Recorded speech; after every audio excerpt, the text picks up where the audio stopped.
Bonjour, c'est Patrick Bruel, vous regardez Rive 54. Bonjour, c'est Denis Boone et vous regardez Rive 54. De l'autre, bonjour, c'est Gérard Gigot, vous regardez Rive 54. C'est Jean Dujardin pour Rive 54.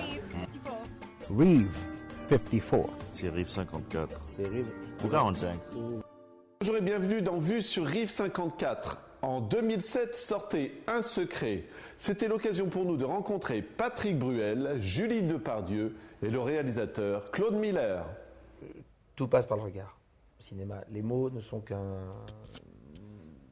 qu'artifices, à mon sens. Le regard, la présence, c'est là que ça se situe.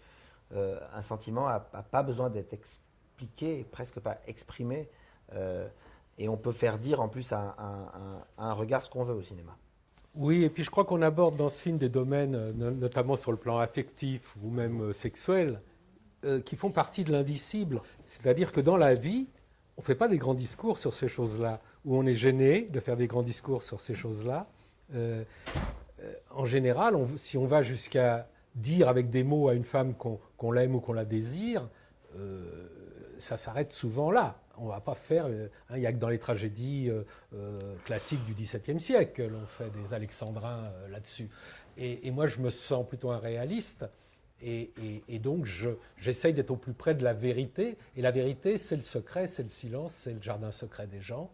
Et en même temps, il faut que vous le compreniez et que vous le ressentiez. Et ça, c'est ce qui est beau au cinéma, c'est qu'on essaie de faire ressortir l'intérieur en ne filmant que l'extérieur.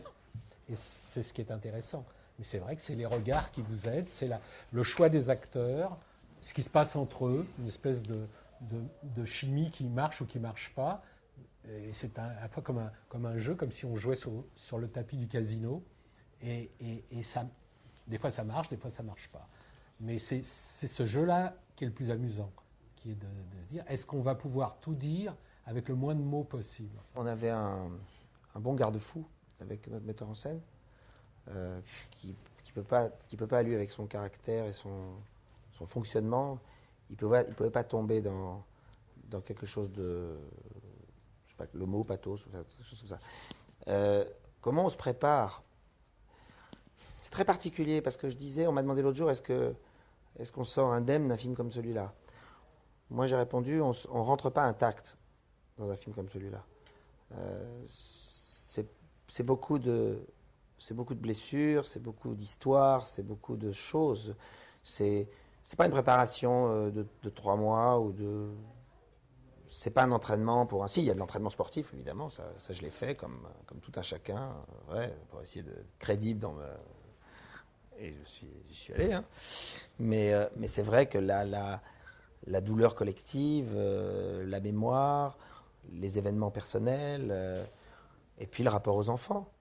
Quand on a des enfants et qu'on tourne toute la journée avec des enfants qui, en tout cas pour l'un, qui ressemblent étrangement à ce qu'on était quand on était petit physiquement, et donc forcément qui ressemble à l'un de vos 2 enfants, voire les 2, et qu'on le prend dans ses bras et qu'on l'accompagne dans cette histoire, et qu'on se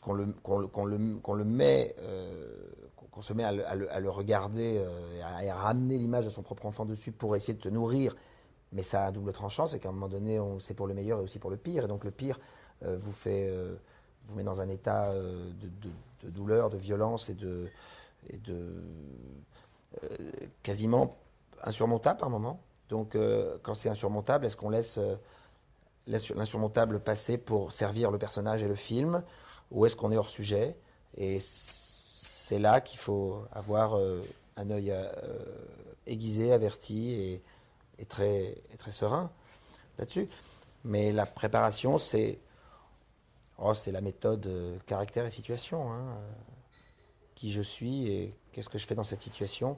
Et en ce qui me concerne, en plus, qu'est-ce que j'aurais fait dans cette situation? Je me suis posé beaucoup de questions par rapport à Maxime. Et c'est vrai que c'est pas tous les jours qu'on tombe amoureux de sa belle-sœur le jour de son mariage, quoi. Mais non, je crois qu'à partir du moment où Claude m'a dit « lis ce livre, lis Louise », donc au début j'étais un peu surprise parce que oui, elle était beaucoup plus vieille. Elle puis elle a des grilles grosses avec un pied beau. Ouais. Est-ce que vous comprenez du coup pourquoi il a pensé à vous particulièrement? Oui, je peux comprendre. Pour ta grande humanité. Ouais. Mais oui, c'est ça. Je peux comprendre, oui. Et que même tous les jours, je me souviens que... Et des fois, j'avais pas autant de grandeur d'âme qu'elle. Et je me disais, bah oui, ça doit être dans les bons jours, je peux être comme ça, moi aussi, mais pas tout le temps. Elle non plus, à mon avis. Ouais, on aimerait bien la connaître, c'est vrai. C'est une fille sur qui on peut se reposer, elle a des bonnes mains, c'est très facile. Moi, je suis quelqu'un qui juge un peu plus qu'elle. Mais non, je suis contente qu'il ait pensé à moi-même quand j'ai lu Louise, 60 ans et un pied beau. Elle est kiné, et elle est kiné aussi des êtres, des âmes. Ouais. Kiné des âmes, c'est bon. Bonjour, c'est Danny Boone et vous regardez Rive 54. De l'autre, Bonjour, c'est Gérard Gigot, vous regardez Rive c'est Jean Dujardin pour Rive 54. Reeve 54. C'est Rive 54. Ou 45.